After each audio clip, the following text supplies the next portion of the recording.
La santé n'a pas de prix, la santé n'a pas de prix, c'est pour cela que nous vous recommandons l'eau potable Achille Aqua. Déjà à Kinshasa, tous les 24 communes, Achille Aqua, l'eau potable est là. Les abonnés de la chaîne YouTube Xile Botelwa, nous vous recommandons l'eau potable Maya Peto, Maya Kimia, Maya Bangelou. Senga Achille Aqua, partout où vous êtes, le numéro est là. Écrivez-nous, appelez-nous, contactez-nous. Nous sommes là et la livraison à domicile, ça s'est fait avec beaucoup de sécurité. Achille Aqua, Maya Kimia, Yapeto.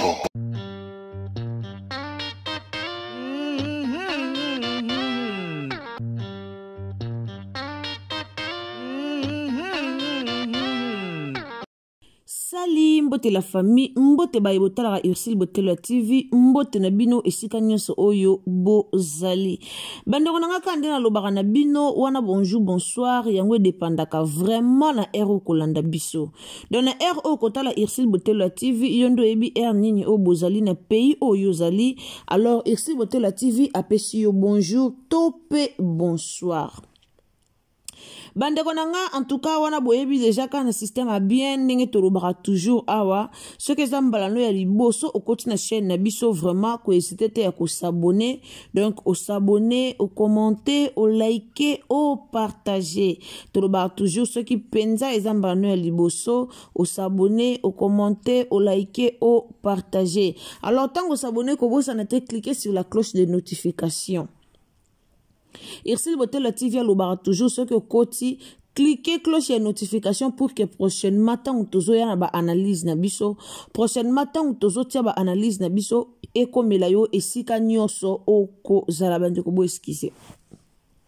et comme la yo esika nyonso okozala alors ceux qui vraiment au côté na émission na biso en tout cas ko hésiter te ya ko partager et osala malamu mingi toye kolobela Davina toye kolobela vraiment lelo Davina apoilisation oh Davina oh to benga beaucoup plus apoilisation.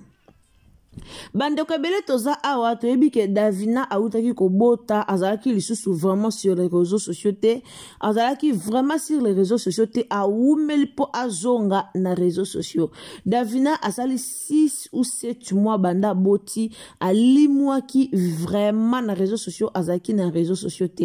alors retour ya Davina e bendi mwa likambo retour ya Davina internet tombé retour ya Davina batu balobi lobi mingi par rapport à fait au Davina kendaki ya Lea Ndaya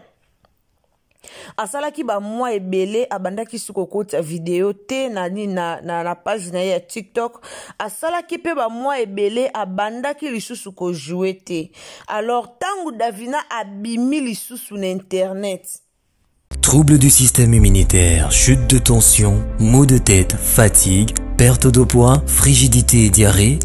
Dites adieu aux inconforts et retrouvez une nouvelle jeunesse avec une tasse de Maxi Bien-être au quotidien. Une solution bio composée de plantes traditionnelles, 100% naturelles et reconnue pour sa vertu. Une formule adaptée pour hommes et femmes. Depuis plus de 10 ans, le Maxi Bien-être Café renforce le système immunitaire, restaure la fatigue physique, améliore le sommeil, aide à stabiliser la tension et la glycémie, nettoie les reins, soulage l'hémorroïde et la constipation. Chez les hommes, le Maxi Bien-être restaure le dysfonctionnement sexuel, l'impuissance et l'éjaculation précoce. Maxi Bien-être est disponible partout dans le monde. Passez vos commandes sur www.maxibienetre.com. Tolobela Maxi Bien-être bandeko nanga Maxi Bien-être eza produit oyo ezosunga bandeko na biso Maxi Bien-être eza produit oyo eye vraiment pona kosunga biso alors soko lingi nzoto na yo ezala bien soko lingi vraiment ozala na santé ya bien soki olingi obika na ba maladie ebele oyo ozobela oyo minganga balembani oyo oluki solution nango ozuite otamboli na hôpital ndenge na ndenge pona koluka solution maladie ozanango ozuite ndeko omelaka bakisi ozomela bakisi ebele ozomela bakisi okoma na oka komela bakisi chaque jour Donc olekisaka liso ata journée moko te okoma na okaka mutu ya komela bakisi ndeko nanga meka maxi bien-être ozala décité maxi bien-être wana pona kosunga population pona kosunga biso vraiment yo ndeko ozana baposa ya nzoto lisusu te mwana mwasi okoma pio ozaka suna baposa nzoto te en tout cas meka maxi bien-être ozala décité yo pe ndeko oyo ndeko mobali oyo kokaka lisu ko satisfaire mwasi na ote en tout cas meka maxi bien-être okozala décité livraison eza partout benga biso esika nyonso ozali bakoyela o livraison tina ndako na o donc partout livraison ezali alors benga biso sala commande na yo okozwa produit na yo ya maxi bien-être bande onanga tozonga na Davina Apwa. Davina Apwa aplibiaki video na ye photo bomoni na telebino na ebandela profil nanga alataki bise na pantalon moko ya noir alataki bise ya uniforme ya fête ya Lea Ndaya alataki bise ya uniforme ya fête ya Lea Ndaya alataki na pantalon en tout cas ekozele problème batu bafingi batu balobi Davina ye ba kolata te Davina bisalela Davina boyeboy soki bokoti na page ya Davina ya TikTok bokomona donc komaka Davina Apwa kota na TikTok na ye profitera pe s'abonner sa malamu soki okoti omona ke non Davina afingami par rapport ya elateli na ye alors bande konanga tomondi Davina obozomona oyo aza déjà mama ya bana Davina po a maintenir nzoto na ye akoma tindenga komi wana ayebi eloni asalaka tozana bandeko bele babota botika mwana moko mibale a baby akutu ki a changer mais po Davina maintenir nzoto na ye maintenir aza libumu te Davina aza libumu pla libumu pena ezate liko nango aza pe na forme ne ya bien alors po maintenir boye azui na ebrebi après accouchement moi si akoma kalibumu azaka lisu na forme te mais ajuta na ye quand même ya ko maintenir libumu na ye pourquoi asali yango Davina ayebi ke alataka mingi babise alataka mingi babilamba na tika na mwa libumu libanda eza look na ye bomonde nga tonga ki bise wana latina pantolo wana noir ba o bayebi atina ketine na makolo eza ba look moko oye renye ulati mo lamba liputa ajije na bo alata ne pantolo na noir azika mwa bise ne lamba liputa lati avandi na eza look oyo Davina asepela ki kolata et puis eloko moko na ko informer bino bandeko nanga il faut yeba ke Davina abala congolais te Davina bala mundele alors aza mutu mobwe alataka ndenge biso ado alataka ndenge bato nyonso balataka te il faut alataka ndenge mindele balingelaka wana pe na lobby mobile na zendi tobenga ba indie ba mindele toyebi deja ke biso ba congolais tobenga bendie mindele mutu moko ya ko jenga place wana te biso ba congolais tozara bongo alors alataka na bagu o mobali ne alingaka mutu soka aza deja mwasi libala akolata na gu na yo te akolata na gu na nga te mais aolata na gu ya mobali na ye batu bozoya ko reprocher Davina lataka bien Davina boye est-ce que Davina lataka mabe d'abord mutu na mutu ana bagu na ye mutu so ko luka ke robe to mona ki ba mama fatuka yembe na fete batongi ba roba kanda mutu so ko mona ke non atongi sa robe na tongi ne robe na bien vene mais mutu musa ko mona tena tonga naka mwa bise mo boye ezaka na lati uniforme eza look na ye a préparer ki yango ayebi ke no ke fete ma Lea obala no ke fete na olata bo a préparer ki batu bozoya o wana lati ki mono wana lati boye wana bino boye pantalon na lati kisha somba ki onkombe boye biso somba ki onkombe mutu na mutaza na look na eloko zo kamusanga réseaux sociaux oyo ezo kamusanga bandeko réseaux sociaux ezo te yanga mingi réseaux sociaux ezo kamusa biso tokoma elamba na yo moko tongisi yo moko lati et puis voir même kutu toke musika yo moko sali vidéo na téléphone na yo okoti peno sali vidéo na téléphone to photo na téléphone mais tango zo poster batu bazoya kofinga boka musakanga franchement boka musakanga Davina zui tant makasi même écoute siko kout na théâtre bana fia famille bota boyebi ti siko Davina na azongi pena ba théâtre ndenge za kite correctement ke o azonga pena famille bota correctement nda bande ko jouer nanu azongi te nanu azongi penza te pena ke bazongi se pena ba place na ye batie pena na pièce we nanu azongi te alingaki pena ndenge aboti azonga penza amizongisa penza mobimba tomonaka babotaka ba série mona ba coquette sasa mais coquette sasa mona kokisa ka 3 mois tant bébé na ye kokisi 3 mois coquette sasa azoni mamoko enchaîner na ye musala abandi mbala mo mais ça même Canada vina apporter. Et ça même kate Davina sali na ndenge na azeli vraiment mwana kola mwana poussa nya comme pena ce qui 6 mois ou 7 mois nde Davina aye kozongela musala aye kozongela théâtre azana belateli ya ndenge na ye alata ka cielo nde mobali na linga be mona basa be ndie balata ndeni basa be ndie balata ndeni nde binyo bomona balata mingi babise balata mingi bablo mo batiki mo libumu mo mkongo mo ni eza ba look na ye Davina mesana kolata bongo kala boya ko finga ya akanga makana periki moko Davina boy lelo bolo ba suli kama periki te bolibo bongo la sujet bolibo kota siko na bilamba bolibo kota non totika ba star moko mo pe totika ba star ngo kimia bandeko nanga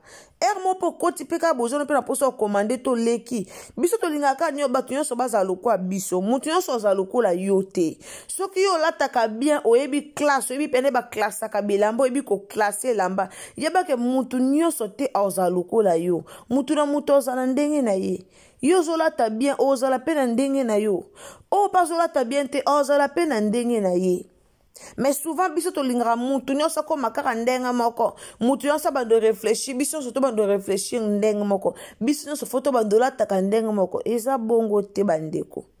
eza bongo te nde tozalaka mutu na mutu aza na ndenge na ye o asalelaka makambo mutu na mutu aza na ndenge na amonelaka makambo bo bando fingaka pe mwa mwasi yango ti wapi toza pe ata na barespect bastar te tomona bastar américain nde balata te tout le monde a bastar américain de balataka bata babloko mo ezanga tina mais ce que tout na pris nango okomona ngo cher même biso atozana bamboka mindele omona ke mundelo lata mo eloko mo boyo mo nonka eloko penzanga na ko lata ngote lata mo lamba mo lemba we ke ko tout nango na shop Keko tu nango na shop o mona ka cher mais biso ba congolais to linka ba bloko mo fona lata boy fonga pena na ngela non to tika biloko aneza kitoko te eza kitoko te bo pesa ba star ngo respect ozakaona mo oza boring na ndako tie ba théâtre banzo tala mais yo mo kam totala ba tongo ba sepesa ko soko po simbi ko finga bango na internet lokwa likambo mususu bo eza bien te boeza bien te aosa la vie na ye azana mobali na ye ana bana na ye baosa la vie na bango Davina za marié bino bakasi moko akenda fete le anda tia bimaki wana na ndako ne mobali na monaki te mobali na monaki ye tia bimaki na fete na ndako ne tia kene po kene na fete le anda mobali na monaki donc tant que mobali na apprécier ke lamba lataki tant que mobali na sepela ki nango yo nanga to ko yete poto ya ko koloba ke non esimbi te eza mabe ifalala tango te sali mabe yo nanga to ko yo loba ngote po mobali na ye moko sepela ki nango mobali ne moko congolais to lukaka ke loka ko critiquer bo tali fete ale anda bo lukaki bo critiquer bo tali fete ale abande bandeli tisuka bo luki place à critique bo luki place bo ko zwa moi de fête bo luki bo kote si mutu bo luki bo monite ti bozala ki gatibi gatibi mwana SB ndenge nina ke boy ndenge nina ke fete na famille bota bozaki alikam keka gatibi siko botiki gatibi bokomi sus na bel na Davina apo kitoko te ya kitoko ata mukiete mo pe botika koluka ka likambo botika koluka ka défaut mo botika koluka ka défaut esika défaut ezate botika koluka ka défaut bo eza kitoko te bolinko luka ka défaut ata e place défaut ezate bino bozo luka ka défaut bino bozo luka ka likambo bino bozo luka eza kitoko moko kitoko te feta le ya eleka ki kitoko tous les comédiens alataki bien. Na mona ba commentaire na bino bolongwe pas Davina bokomo Aïda elamba nyolati. Bino bosombela batu bilamba. Pourquoi bolingaka ko finga ba star na biso olati mabe eloko nini wana elambo eza kitoko te? Est-ce que bino bosombela bango bilamba? To ba guna bino na ya bango eza ndenge moko. Eza ndenge moko te. Bilamba batiaka na shop mutu na mutu ana guna ye. Bo lembisa penda nu mikolo bo lembisa Davina zongi musala to lembisa nanu moi so afinga mingi avant abota mobali ne bo fingi ye Davina ya atambola na mobali na ete abanda kutu même pas kolinga te le nyambali ne mona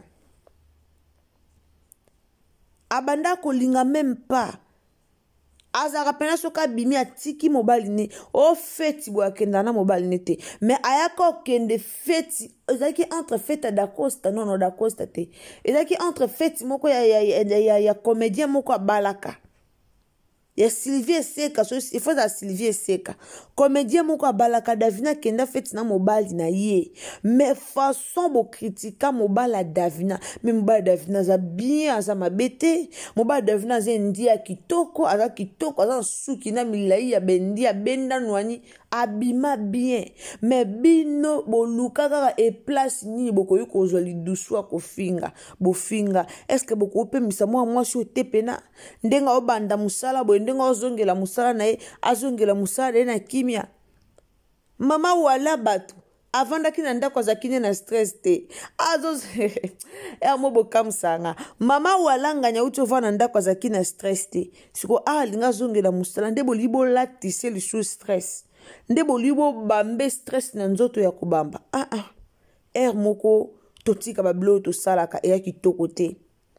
aimons nous vivons le bino mama Deborah Lukalu aimons nous vivons bande konanga totika blo to sala keza kitoko te apo alatara bien apologisation ajoua ka kitoko alatara bien ka bino boyaka na ba comparaison bo comparer na batna na Michou mabe bo sala boye mabe lelo bo comme sous que azola ta bien te ezaye elamba lata ya ye mobali nenda sombaka mbongo na bango de sombaka eza mbongo na yote eza mbongo na ngai te alors tozala na moi ba réserve tant tozoya ko commenter ba publication mususu akomi kuna niveau ko tombola rapena tomboli ba commentaire na bino pour ka répondre bino bomo nesika bozo stresser muninga nanu kuta zongeli musala normalement tenenga zalaka vraiment mais bobandi déjà ko critiquer ye tanga zaki na TikTok te tanga ucho lima biso pendant 7 mois ou 6 mois biso to komeka Davina TikTok